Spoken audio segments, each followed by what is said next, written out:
네, 열자 두 번째 시간입니다.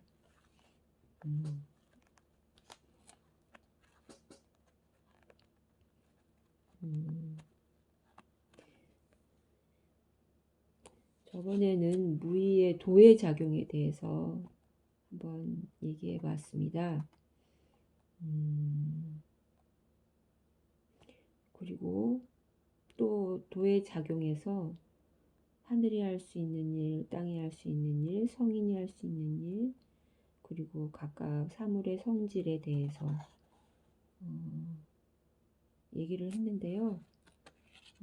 그래도 무의의 도의 작용이 중심이 돼서 얘기를 해봤던 것 같아요. 이번에는 유와 무에 대해서 더 구체적으로 얘기해 볼까 해요. 우리 생명이 태어나고 생명이 다해서 사라지고 그러한 모든 작용들이 음에서 양으로 가고 양이 하나 생기면 음이 또 하나 줄어들고요. 그렇게 하면서 음양의 조화가 맞춰지면서 만물이 생겨났다 사라지는 어떤 그런 작용들을 느껴보시면 될 것 같아요. 그런지 한번 읽어보겠습니다. 황제서에서 다음과 같이 말했다. 형체가 움직이면 형체가 생기는 것이 아니고 그림자가 생긴다. 소리가 움직이면 소리가 생기는 것이 아니고 메아리가 생긴다. 무가 움직이면 무가 생기는 것이 아니고 유가 생긴다. 형체는 반드시 끝나게 된다. 그러면 하늘과 땅도 끝나게 될까? 나와 함께 끝날 것이다. 이러한 끝남은 마침이 있을까? 모르겠도다. 도는 끝나게 될까? 도는 본래 시작이 없기 때문에 끝남이 없다. 도는 마치게 될까? 도는 본래 형태가 없기 때문에 마침이 없다. 생명이 있는 것은 생명이 없는 것으로 다시 돌아가게 되고 형체가 있는 것은 형체가 없는 것으로 되돌아가게 된다. 생명이 없는 것은 본래 생명이 없는 것이 아니었으며 형체가 없는 것은 본래 형체가 없는 것이 아니었다. 생명이 있는 것은 이치상 반드시 끝나게 되어 있다. 끝나는 것은 끝나지 않을 수가 없어서인데 이것은 또한 생명이 있는 것은 생명이 있지 않을 수가 없어서인 것과 같다. 그런데 그 생명을 영원히 보존하려 하고 마침을 중지시키려고 하는 것은 자연의 이치를 이해하지 못한 것이다. 정신은 하늘에 속하고 육체는 땅에 속한다. 하늘에 속한 것은 맑아서 흩어지게 되고 땅에 속한 것은 혼탁하여 모이게 된다. 정신이 육체를 떠나 제각기 본래의 곳으로 되돌아가기 때문에 그것을 귀신귀라고 한다. 귀란 돌아간다는 뜻으로 본래의 위치로 돌아간다는 의미이다. 귀신귀와 돌아갈 귀는 이꼬르 같다라는 의미입니다. 황제께서 다음과 같이 말씀하셨다. 정신은 하늘의 문으로 다시 들어가고 육체는 물질의 근원으로 되돌아가니 나는 또한 무엇이 존재하겠는가? 라고. 자, 하나만 더 읽어보도록 하겠습니다. 임유라고 하는 자가 있었다. 임유는 나이가 거의 100살이 다 되었다. 그는 봄에도 가죽옷을 입고 농작물을 다 걷어들인 밭이랑에서 떨어진 이삭을 주우며 노래를 부르면서 나아가고 있었다. 그때 공자가 위나라로 가다가 들판에서 그를 바라보면서 제자들을 돌아보며 말했다. 저 노인은 함께 이야기해 볼 만한 사람이니 가서 말을 건네보거라. 그러자 자공은 자기가 가보겠다고 자청했다. 자공이 밭도둑에서 그를 맞이해 대면하면서 한숨 지으며 말했다. 선생님께서는 여태껏 후회를 해보지 않으셨습니까? 노래하고 가면서 이상만 주우십니까? 뭐가 그리 즐거우십니까?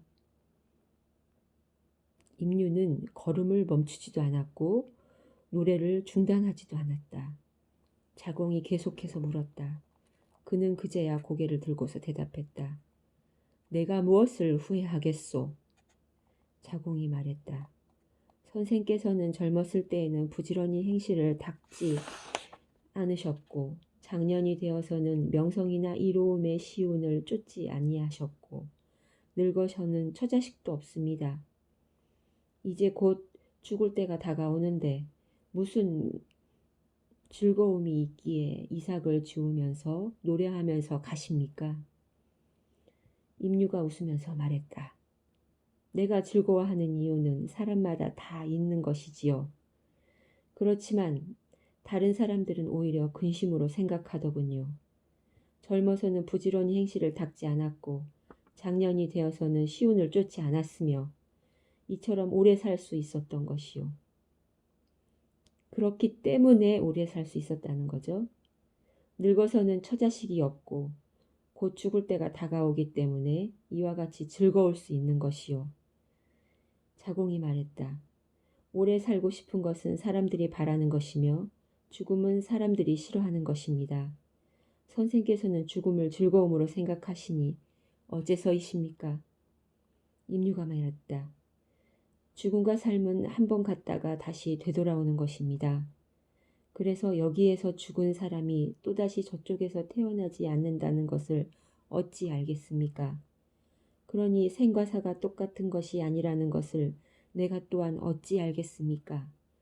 그리고 애써 삶을 추구하는 것이 미혹한 것이 아니라는 것을 내가 또한 어찌 알겠습니까?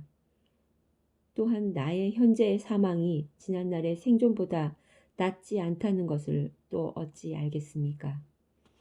자공이 말을 듣고 그 의미를 깨닫지 못하고 돌아와 공자에게 보고했다. 그러자 공자가 이렇게 말한다. 나는 그분과 이야기를 나눌 만하다고 생각했는데 과연 그러하구나. 그러나 그는 도를 터득했지만 높은 경지에 도달하지는 못한 것 같다. 또 다른 편을 읽어보겠습니다. 자공이 배우는 일에 실증이 나서 공자에게 말했다. 좀 쉬었으면 합니다. 공자가 말했다. 인생은 휴식이 없는 것이다. 자공이 말했다. 그러면 저는 휴식을 할 수 없는 것입니까? 공자가 말했다. 있지. 저 무덤을 바라보면 높이 솟아있고 크고 불룩하고 세상과 고립된 모습인데 휴식을 하고 있다는 것을 알 수가 있다. 자공이 말했다. 죽음은 정말 대단한 것이군요. 군자는 휴식을 하며 소인은 누워 있군요. 공자가 말했다. 자공아, 너는 깨달았구나. 사람들은 모두 삶의 즐거움을 알지만 삶의 괴로움은 모르는구나. 그리고 늙음의 피곤함은 알지만 늙음의 편안함을 모른다. 또한 죽음이 싫다는 것은 알지만 죽음이 쉬는 것이라는 걸 모른다. 춘추시대에 제나라 사람인 안자가 말했다. 죽음에 대한 옛사람의 태도가 참 좋다. 어진 사람은 휴식을 하며 어질지 않은 사람은 누워있도다.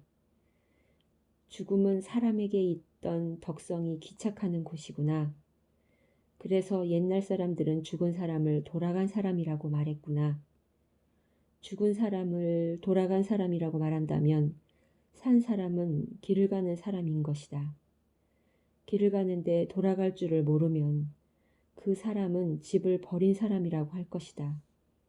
한 사람이 집을 버리면 온 세상이 그를 비난하지만 온 천하 사람이 집을 버리면 비난할 줄을 아는 사람이 없다.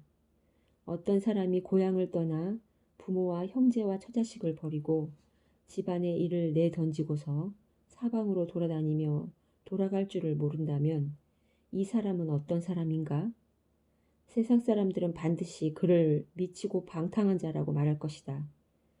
또 어떤 사람이 이 세상의 일에 열중하여 자신의 뛰어난 능력을 자랑하며 명예를 구하여 과장되게 선전하면서 그만둘 줄을 모른다면 이 사람은 또한 어떠한 사람인가? 세상 사람들은 반드시 그를 지혜와 꾀가 있는 사람이라고 생각할 것이다. 두 사람은 모두 잘못된 자들이다. 그러나 세상 사람들은 후자를 칭찬하고, 그러니까 세상 사람들 그리고 명예와 능력을 자랑하는 사람들을 칭찬하고 전자를 책망한다. 전자는 집안을 버리고 사방을 돌아다니는 사람들을 말하는 거죠. 오직 성인만이 어떤 사람을 칭찬해 주어야 하고 어떤 사람을 버려야 할지를 안다. 10분이 넘어서 여기까지만 읽도록 하겠습니다. 요즘 중장년층에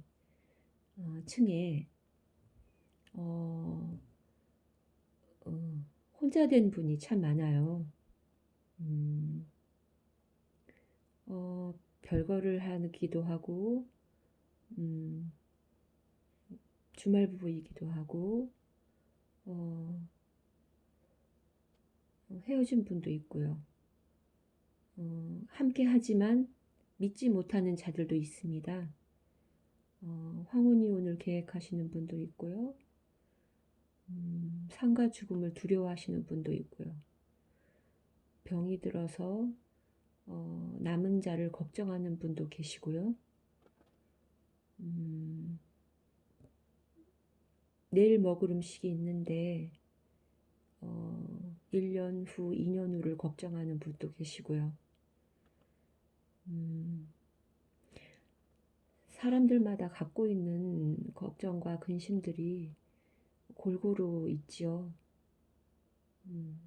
저 또한 그런 사람 중에 한 사람이겠죠.